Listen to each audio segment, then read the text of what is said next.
And we will, in fact, give you many of the tools in part 2 of this course. We're going to go Right. over some of the specific. So you're going to have a lot of the tools here. So a lot of the tools that a media shaman needs to start to tap into the collective evolutionary field, and some of the techniques you can use, understanding the structures of consciousness and the 4 quadrants we talked about, and some examples of how they'll be applied. So what this toolkit is we're trying to give you the bare minimum to get you up and running in this reality we're in. Because the house is on fire and we need all hands on deck, and anything can happen at any moment. We're in the liminal field. So we're trying to give you guys, you know, some basics. And if you want to go deeper, you can go deeper, but we're trying to give you the basics so you can start using this stuff. Start this exploration. So there you go. To continue here, but there's a couple more things where one of the things is to understand what collective intelligence, nonlinear sense making is about, because when we get these collective sense making groups together, we want to be able to foster this as well. And the best way I could describe it is to give you an example from everyday life. Here in the States, a year or 2 ago, I think, now, there was a confrontation in the Washington Mall in Washington, D.C., between a Native American and a group of young white teenagers. And there was this major uproar in the media sphere. But interestingly enough, I found a Twitter stream. There was about 100 or 200 people in this stream. And in real time, over a 48-hour period, they were working together to figure out what was actually going on there. And you'd have people come in and say, hey, I found the video of the situation from this angle. And then someone else said, oh, I found a video from this other angle. Oh, I found one that's more complete. Oh, I found, and then they put it all together, and they were like, it was like this collective, nonlinear sense-making process where they, you know, these people were spread all over, and they were going, oh, here, here's a piece, and bringing in the pieces into the field. So in a way, it's kind of, this is one of the foundational things a collective sense-making network or group is supposed to be able to do.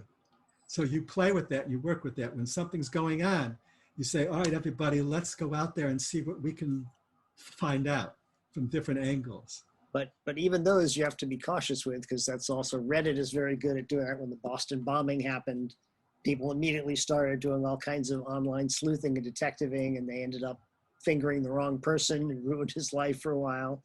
And then you also have collective intelligence or alleged collective intelligence groups like QAnon, which seems almost more like a psyop, you know, to lure people in. Actually, so yeah, all these things can be also weaponized. Yeah, it's a very good point. And that's why the meta framework and the meta narrative frameworks is essential, because without them, it's almost impossible to make sure that that doesn't happen. And a real quick point on the QAnon thing is, in a way, that is a meta narrative, isn't it?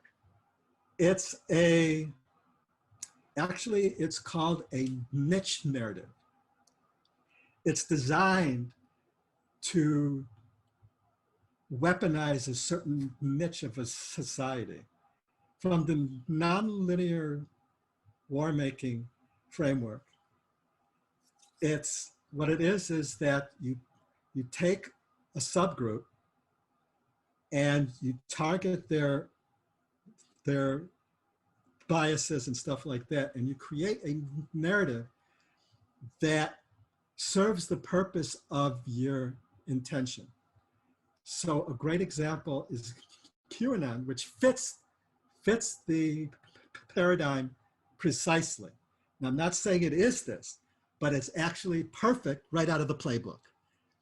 And what it fits perfectly is a PSYOP campaign in an authoritarian takeover, what you do is there's certain stages of authoritarian takeover.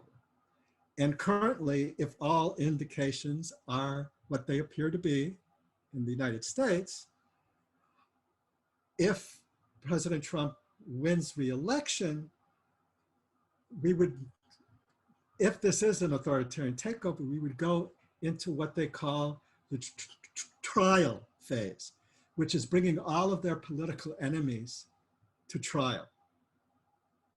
And all the political figures from the past that people still look up to and tear them down. So you create a narrative that prepares a certain group to support the trial period. But you pick a wrong that is so horrific for this subgroup that they become almost religious or cult oriented. And so using the pedophile frame is one of the standard operating paradigms that is used in this type of PSYOP. So this is kind of, it fits the narrative perfectly. It fits the paradigm as a PSYOP in the nonlinear war framework.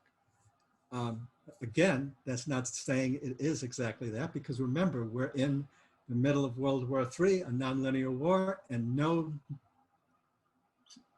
no single narrative could actually break through and fully understand. We got to go to the meta level. But essentially that is actually QAnon is a form of nonlinear sense making on the surface. But if it is a PSYOP, it's using that as its frame, and it's creating a shared intentional field that is purposely leading the nonlinear sense making in a certain direction. So that is very complicated. But what we're going to try to do is, by using the meta framework and the meta narrative framing, we're trying to go beyond that. And that's why the meta level is so important, because the battlefield we're in, as I said before, that's the only level that hasn't been weaponized here. Right. And finally, this leads us to, if we're media makers, how do we do collective intelligence media making? How do we bring this in? So we're going to touch on that in our third section, where we're going to basically, you're going to want to create a sense-making network or team to support your media making processes as well. And it's not like a collective media making process like everyone on the set or everyone working on creating it. A media making, sense making team is there from the beginning through inception. And they're there as kind of like an expansion of your own consciousness to bring the sense making, the collective sense making field into what you're doing. So to help you as a media maker be able to be a channel for that collective sense-making field. And then you'll be coming from these meta levels as well. And we'll touch on that in part 3 and go full on into it in the main course. Fabulous. So we will be resuming in part 2, where we'll start to go into some practical tools that you can use, and hopefully you'll join us, and hopefully you found this a nice deep dive and not too intimidating for this first section, and we'll see you next time.